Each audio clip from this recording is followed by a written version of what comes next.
আমাকে গুনাহগার বলে বলে ডাকবে।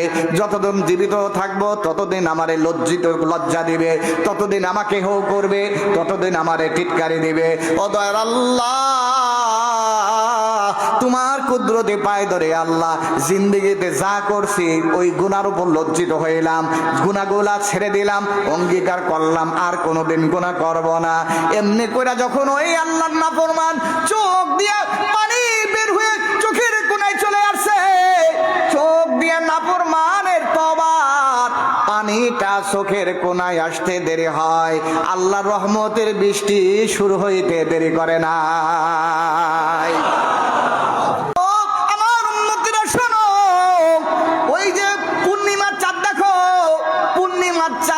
শ্রেষ্ঠত্ব তারকারাজের উপরে যেমন একজন আলেমের মর্যাদা হাজার হাজার আবেদ যে আলেম না তাদের উপর আমি রাসূলুল্লাহ একজন আলেমের শ্রেষ্ঠত্ব মর্যাদা দিয়ে দিলাম।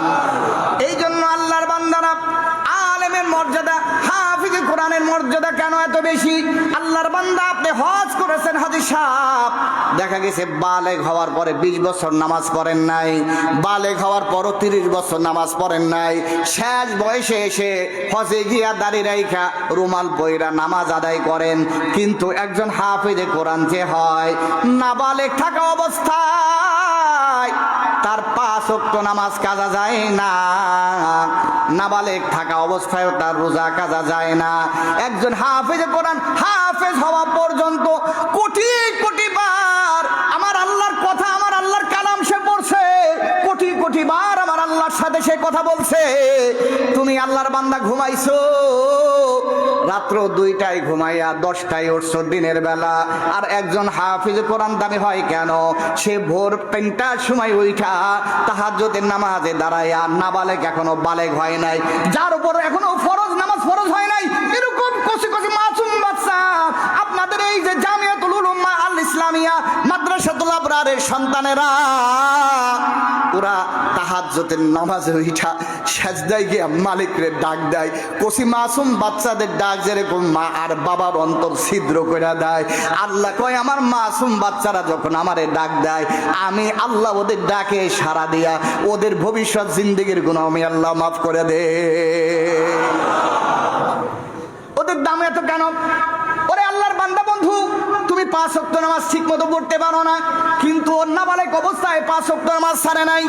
তুমি আল্লাহর বান্দা বান্দি বালেগ হবার পর নামাজ ধরতে পারো নাই, রোজা রাখতে পারো নাই, আর এই আলেমরা নাবালেগ অবস্থায়ও রোজা ছাড়ে নাই। দাম তোমার বেশি হবে না তার বেশি হবে? কথা বলেন। যে নাবালেগ অবস্থা থেকে নিয়ামতের আগ পর্যন্ত নামাজ ছাড়ে না, রোজা ছাড়ে না, যার দিকে এলাকার 10,000 মানুষ থাকলে 20,000 চোখ তার যার দিকে ফলো করে। হুজুর কি করলো, এত দূরে তো যায় কেন, হুজুর কেন এদিকে যায়, হুজুর কেন সেদিকে যায়? তার কারণ যত দোষ বর্তমান জামানার হুজুরদের, পাবলিকদের কোনো দোষ নাই। হাজারো আকাম কইরা সাধু সাজে, আর আলেমরা সামান্য দোষ করলো অপরাধী হয়ে যায়। কথা বলো ঠিক কিনা? সন্তান আছে হাফেজ বানাও, যাদের সন্তান আছে আলেম বানাও, যাদের মেয়ে আছে হাফেজা বানাও, যাদের মেয়ে আছে আলেমা বানাও রে।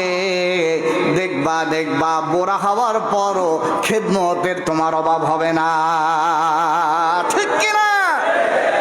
এই জন্য হাফিজে কোরআনের বাবা হইবা, আলেমে দ্বীনের বাবা হইবা, কিয়ামতের ময়দানে আল্লাহর কুদরতি হাত দিয়া তোমার মাথায় নূরের মুকুটের টুপি পরা দেয়া হবে। এই জন্য যাদের সন্তান আছে মাদ্রাসাগুলোতে ভর্তি করার চেষ্টা করবেন, সবাই ভর্তি করবে, জরুরি না, ডাক্তার ইঞ্জিনিয়ারের দরকার আছে। এই জন্য প্রাথমিক শিক্ষাটা অন্তত হাফিজে কোরআন বানানোর পর সন্তানদের ডাক্তার বানান আলহামদুলিল্লাহ, ইঞ্জিনিয়ার বানান আলহামদুলিল্লাহ। অন্তত এই সন্তান ইঞ্জিনিয়ার হওয়ার পরও যেন আপনার জানাজাটা পড়াইতে পারে, ইঞ্জিনিয়ার হওয়ার পরও যেন আপনার জন্য দোয়া করতে পারে। এই জন্য আমাদের সন্তানদের কোরআনে শিক্ষা দেওয়ার দরকার আছে না নাই? বন্ধুগণ, আমার এখানে আসলো হলো আল্লাহ বলেন ইয়া আইয়ুহাল্লাযীনা আমানুত্তাকুল্লাহ ওয়া কুনু মাস সাদিকিন। তাকওয়া অর্জন করবা। তাকওয়া অর্জন করার জন্য তোমাদের আলেমদের সহবত লাগবে, নেককারদের সহবত লাগবে। আর এই নেককার আর নেককার আবেদ সালেহদের ভিতরে সবচাইতে মর্যাদা কার বেশি দেখেন? আল্লাহর কথা শোনেন, আমার কথা না। আল্লাহ বলেন ইয়ারফাইল্লাহুল্লাযীনা আমানু মিনকুম ওয়াল্লাযীনা উতুল ইলমা দারাজাত। জি হুজুর, আপনি বললেই হবে নাকি? আল্লাহ বলছেন অকুনু মা সাদিকিন, সাদিকিনদের সাথে থাকার জন্য। তো সাদিকিন কি আলেমের ব্যাখ্যা যে আপনি বললেন এটা ঠিক না, আমি আপনার উত্তরে কোরআনের আরেকটা আয়াত সূরাতুল মুজাদালা আল্লাহ বলেন আমি সমস্ত মাখলুকাতের ভিতরে মানুষের মর্যাদা বাড়াইলাম। মানুষের ভিতরে যারা ঈমান আনছে তাদের মর্যাদা বাড়াইলাম। আর ঈমানদারদের ভিতরে ইয়ারফাইল্লাহুল্লাযীনা আমানু মিনকুম ওয়াল্লাযীনা উতুল ইলমা দারাজাত, যাদেরকে আমার কোরআনের ইলম, যাদেরকে আমার নবীর সুন্নাহর ইলম দিয়েছি, তাদের মর্যাদা কাছের ধারে কাছেও কেউ যাইতে পারবে না। আমি তাদের মানুষের ভিতরে আকাশচুম্বী মর্যাদা দিয়ে দিলাম। সুবহানাল্লাহ। অতএব যার মর্যাদা বেশি আপনি তো তার কাছেই যাবেন। কথা বলেন। মানুষের ভিতরে মর্যাদাশীল ইমানদার, ইমানদারদের ভিতরে মর্যাদাশীল হলো আলেম। অতএব আপনি কি শুধু ইমানদারের কাছে যাবেন না ইমানদার আলেমের কাছে যাবেন? কথাটা বোঝাইতে পারছি? উম্মতেরা শোনো, গুনাহ করতে করতে তোমার গুনাহটা যদি ওই সাগরের ফেনা পরিমাণ হয়, তারপরও তোমার নৈরাশ হওয়ার কিছু নাই। তুমি গুনাহ করতে করতে যদি তোমার গুনাহ পাহাড়ের চূড়ায় চলে যায়, নবীজি আমার বলেন তোমাদের মালিক আল্লাহর রহমত আর দয়া আসমানের মতো বিশালতা দিয়া তোমাদেরকে সান্ত্বনা দেয়। সুবহানাল্লাহ। আমার কথা না, আল্লাহ নিজে বলেন কুল ইয়া ইবাদিয়াল্লাযীনা আসরাফু আলা আনফুসিহিম লা তাকনাতু মির রাহমাতিল্লাহ ইন্নাল্লাহা ইয়াগফিরুয যুনুবা জামিআ ইন্নাহু হুয়াল গফুরুর রহিম। এটা কি আমার কথা? শোনেন শোনেন, আল্লাহ তাআলা চমৎকার করে বলে, ও গুনাহগার আমার বান্দা, কুল ইয়া ইবাদিয়াল্লাযীনা আসরাফু আলা আনফুসিহিম, ও আমার বান্দা, গুনাহ কইরা নফসের উপর জুলুম করে ফেলছো, না বুঝা শয়তানের ধোঁকায় জিনা করে ফেলছো, না বুঝা সুদ খেয়ে ফেলছো, না বুঝা পাপাচারে লিপ্ত হয়ে গেছো। তুমি এখন কি করবা? নৈরাশ হইয়া আমার দরবার থেকে চলে যাইবা। আমার দরবার ছাড়া তোমার তো আর কোনো দরকার নাই। ইয়া মাশারাল জিন্নি ওয়াল ইনসি ইসতাতাতুম আন তানফুযু মিন আকতারিস সামাওয়াতি ওয়াল আরদ ফানফুযু লা তানফুযুনা ইল্লা বিসুলতান। যাইবাটা কোথায়? জমিন আমার, আসমান আমার, জমিনের বাইরেও আমার, আসমানের উপরেও আমার। অতএব কোথাও যাওয়ার জায়গা নাই। তুমি কোথায় যাইবা? শেষ পর্যন্ত আমার দরজায় তোমার জন্য খোলা। নৈরাশ হইও না, নৈরাশ হইও না। তুমি কত গুনাহ করছো, আমি আল্লাহ তুমি যত গুনাহ করো না কেন, তোমার সব গুনাহ মাফ কইরা তোমার গুনাহগুলো আমি আল্লাহ আবার নেক দ্বারাও পরিবর্তন করতে পারি। সুবহানাল্লাহ। এর চাইতেও আর দামি আয়াত হইতে পারে নাকি? এর চাইতে আরো সুসংবাদ চান আপনারা? আল্লাহ নিজে ইয়া ইবাদিয়াল্লাযীনা আসরাফু আলা আনফুসিহিম লা তাকনাতু মির রাহমাতিল্লাহ, আমি আল্লাহর রহমত থেকে নৈরাশ হইও না। ইন্নাল্লাহা ইয়াগফিরুয যুনুবা জামিআ, তোমাদের রব যারে আইসা না দেখা মসজিদের ফলরে আইসা সাজদা দিয়া মালিক রে খোঁজো, মসজিদে ঢুইকা ফলের সেজদা দিয়া তোমরা যে মালিক রে খোঁজো, শীতের ভিতরে তাহাজ্জুদের নামাজে দাঁড়াইয়া তোমরা কুদরতে পায় সেজদা দিয়ে যে মালিক রে খোঁজো, ওই মালিক এত বড় জানো, ইন্নাল্লাহা ইয়াগফিরুয যুনুবা জামিআ, ওই মালিক তোমার জিন্দেগি সব গুনাহ মাফ করে দিতে পারে। সুবহানাল্লাহ। হযরতে মূসা আলাইহিস সালাতু ওয়াস সালামের জামানার কথা, পয়গম্বর মূসা আলাইহিস সালাতু ওয়াস সালামের জামানায় খরা দেখা দেয়, বৃষ্টির কারণে ফসল আদি নষ্ট হয়ে যায়। মানুষ পয়গম্বর মূসার কাছে গিয়ে অভিযোগ করলো, পয়গম্বর বৃষ্টি হয় না, চাষাবাদ করতে পারি না, হায়ামান জানোয়ারের পানি খাওয়াইতে পারি না, ফসল আদি উৎপন্ন করতে পারি না গো পয়গম্বর। আপনি আল্লাহ তাআলার কাছে দোয়া করেন, আল্লাহ যেন আমাদের বৃষ্টির ব্যবস্থা করে আমাদের ফসল আদি উৎপন্নর ব্যবস্থা করে দেয়। আমাদের পানি না খাইতে খাইতে নিজেদের জিহ্বা বের হয়ে যায়, হায়াওয়ান জানোয়ারেও পানি খাওয়াইতে পারি না, একটু দোয়া করে বৃষ্টির ব্যবস্থা আল্লাহ তাআলার কাছে আপনি করে দেন। এইবার পয়গম্বর মূসা তুর পাহাড়ে গিয়া আল্লাহর সাথে ডাক দিয়া কথা কয়। তার কারণ পয়গম্বর মূসা কথা বলার জন্য তুর পাহাড়ে যাইতো। ওইখানে ওয়ারলেস ছিল, ওইখানে আপনার এই যে টাওয়ার ছিল, মূসার কথা বলার জন্য টাওয়ারটা ছিল হলো আপনার তুর পাহাড়। আমরা টাওয়ারের সংযোগের কারণে কথা বলি, মূসার আল্লাহর সাথে কথা বলার দরকার তো কোথায় চলে যাইতো? তুর পাহাড়ে গিয়া মালিক রে ডাক দেয়া কয়, আল্লাহ তুমি দেখো না তোমার বান্দাদের যে কষ্ট হয়, তুমি কি দেখো না? কয় দেখি মূসা, যাও দোয়া করো, সবাই নিয়ে ময়দানে গিয়া ইস্তেসকার নামাজ পড়ে দোয়া করো, পানি দিয়ে দেব। তবে শর্ত হলো কোনো পাপিষ্টলের নিতে পারবা না, গুনাহগাররে নিতে পারবা না, কোনো আমার নাফরমানকে নিতে পারবা না। কয় জি আল্লাহ জি, কোনো পাপিষ্টকে নেব না, গুনাহগারকে নেব না। এইবার যখন দলে দলে মানুষ ইস্তেসকার নামাজের জন্য মাঠে যায়, এখন ওই দলের ভিতরে একজন গুনাহগার জিন্দেগিতে আল্লাহরে সেজদা দেয় নাই, নাফরমানি করছে, এরকম একজন গুনাহগার গিয়া পয়গম্বর মূসার সাথে শরীক হইয়া ওই দোয়ার মজলিসে বৈশা গিয়া আল্লাহর কাছে সেও হযরতে মূসার সাথে হাত তুলে দোয়া করে, আল্লাহ তাআলার কাছে পানি চায়। পয়গম্বর মূসার উম্মতেরা জিজ্ঞাসা করে, পয়গম্বর বৃষ্টি কবে হবে? কয় এই তো সামান্য সময়ের পরে বৃষ্টি হবে। কিন্তু দেখা দিল বৃষ্টি হয় না। পয়গম্বর মূসার এই উম্মতেরা বনে ইসরাইলের ঠেটা মার্কা জাতি, খুব আপনার এরা খুব ঠেটা ছিল। পয়গম্বর মূসারে বিরক্ত কইরা এবার আবার সবাই আসছে, বলতেছে ও আল্লাহর নবী পয়গম্বর নামাজ পড়াইলেন, কইলেন বৃষ্টি আসবে, কই বৃষ্টি তো আসে না, কেন বৃষ্টি আসে না? কয় দাঁড়াও আমি তাহলে আল্লাহর সাথে আবার একটু কথা বলে আসি। আল্লাহর সাথে কথা বলার পর আল্লাহ কয়, মূসা নামাজ পড়ছো? কয় জি পড়ছি আল্লাহ। কয় শর্ত ছিল তোমার ওই নামাজীদের সাথে গুনাহগার থাকতে পারবে না, তোমার দলে কোনো বদকার থাকতে পারবে না, নাফরমান থাকতে পারবে না। তুমি যাদেরকে নিয়ে নামাজ পড়াইয়া দোয়া করছো তাদের ভিতরে একজন নাফরমান আছে যে 40 বছর পর্যন্ত আমার কোনোদিন একটা সেজদা দেয় না। পয়গম্বর মূসা রাগান্বিত হয়ে গেছে। পয়গম্বর মূসা রাগ হইলে তার চুল গোনা তীরের মতো দাঁড়ায় যাইতো। অনেক রাগী পয়গম্বরদের ভিতরে সবচাইতে রাগী একজন নবী ছিল পয়গম্বর মূসা। এই জন্য পয়গম্বর মূসা রাগান্বিত হইয়া এবার মজলিসে গিয়া কয়, এই তোদের বলছিলাম যে গুনাহগার আসবি না, কে আসছস? তাড়াতাড়ি বের হয়ে যায় এখান থেকে, তাড়াতাড়ি বের হয়ে যা। আর যদি বের না হও আল্লাহ কিন্তু তোমার নাম ঠিকানা আমার বলে দেবে, তখন কিন্তু কঠিন শাস্তি দেওয়া হবে। এইবার সবাই দেখলো কেউ তো দাঁড়ায় না, কেউ তো দাঁড়ায় না।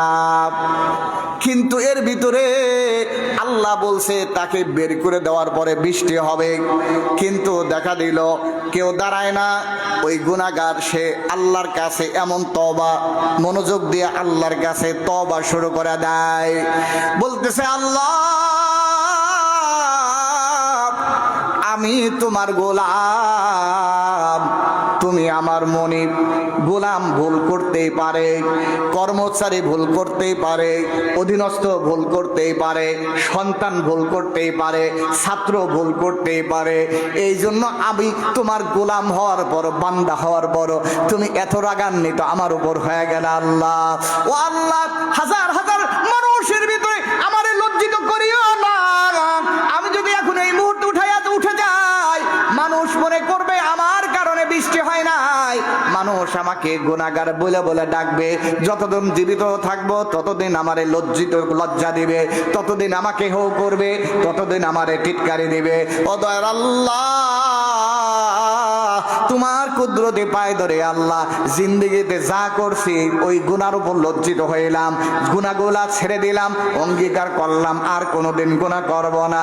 এমনি করে যখন ওই আল্লাহর নাফরমান চোখ দিয়ে পানি বের হয়ে চোখের কোনায় চলে আসছে, চোখ দিয়ে নাফরমানের তওবার পানিটা চোখের কোনায় আসতে দেরি হয়, আল্লাহর রহমতের বৃষ্টি শুরু হইতে দেরি করে না। পয়গম্বর মুসার উম্মতেরা এবার আরো ক্ষিপ্ত হয়ে গেল। কয় ও মুসা, তুমি না বলছো আমাদের একজন গুনাহগার এখান থেকে উঠে যাওয়া লাগবে, বৃষ্টি হবে, কেউ তো উঠলো না, বৃষ্টি হলো কেন? তুমি কি আমাদের সাথে তামাশা করো? এইবার মুসাও বুঝে না বিষয়টা, আবার চলে গেছে আল্লাহর কাছে। আল্লাহ, বুঝলাম না বিষয়টা, আপনি বললেন যে তওবা না করলে, এর বের করে না দিলে তো আপনি বৃষ্টি দিবেন না, কিন্তু তো দেখলাম কেউ তো ওঠে নাই, কিন্তু বৃষ্টিটা হয়ে গেল। পয়গম্বর মুসাকে আল্লাহ কয়, মুসা রে, ওই ময়দানে আমার নাফরমান বান্দাও ছিল রে মুসা, কিন্তু তুমি যখন বের হওয়ার জন্য তাকে বলছো, সে আমারে এমন ভাবে ডাক দিছে, আমি আল্লাহ সহ্য করতে পারি নাই, আমি আল্লাহ তার ডাকরে ফেরাইয়া দিতে পারি নাই, আমি আল্লাহ দয়ার সাগরে জোশ করে উঠেছে, আমি আল্লাহ ওর জিন্দেগির গুনাহ ওই মুহূর্তে মাফ কইরা তোমাদেরকে আমি আল্লাহ বৃষ্টি দিয়া দিছি।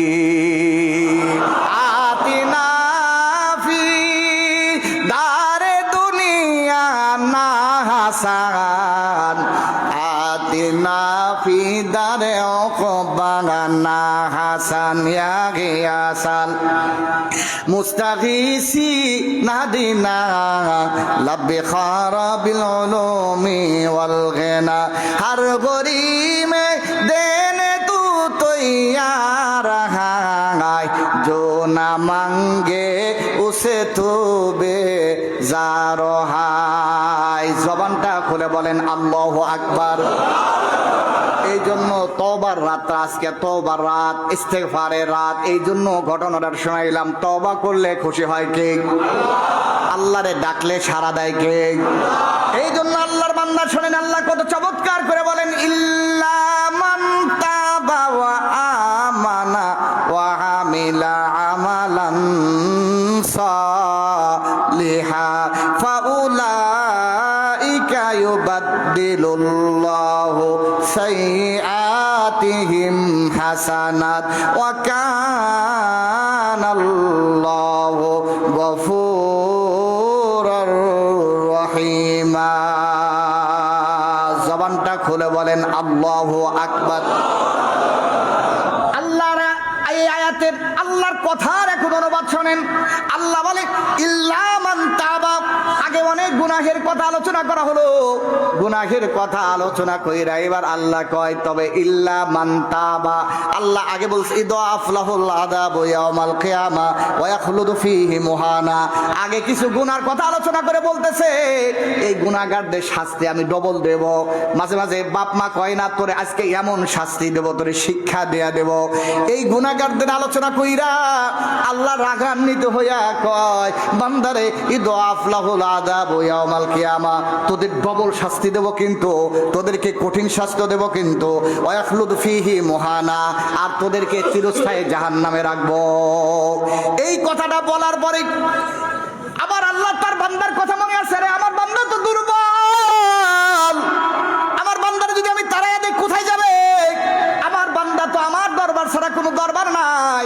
এরপরে আল্লাহ তার বান্দার প্রতি দয়া আর মায়া হয়ে কয় ইল্লা মান তাবা ওয়া আমানা ওয়া আমিলা আমালান সালিহা। আল্লাহ কয় না ও বান্দা শোনো, ডবল শাস্তি দিতে চাইছিলাম, তবে তুমি গুনাহ করে ফেলছো।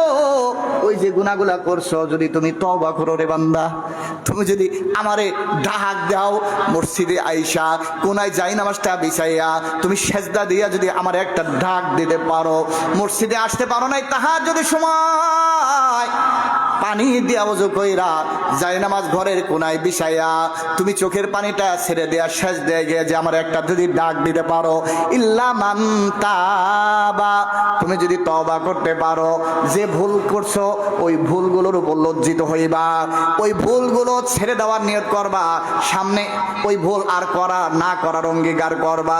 ইল্লা মান তাবা ওয়া আমানা ওয়া আমিলা, এরপরে আবার নতুন করে তওবা করে ঈমান আনবা, এরপরে ওয়া আমিলা সালিহা, এরপরে আবার ভালো কাজ শুরু করে দিবা। তাহলে আল্লাহর রাস্তায় যখন তোমাদের জান মাল দিয়ে ডাক দিবে তখন তুমি দৌড়ায় চলে আসো। এই কাজগুলো তুমি যদি করতে পারো, আমি আল্লাহ কত দয়ালু জানো, আমি আল্লাহ কত দয়ালু। ফাউলাইকা ইউবাদদিলুল্লাহু সাইয়্যাতিহিম হাসানাত। জবানটা খুলে বলো আল্লাহু আকবার। আল্লাহ বলে, বান্দা আমি তোরে শুধু মাফ করি না, আমি তোরে মাফ করে দেই।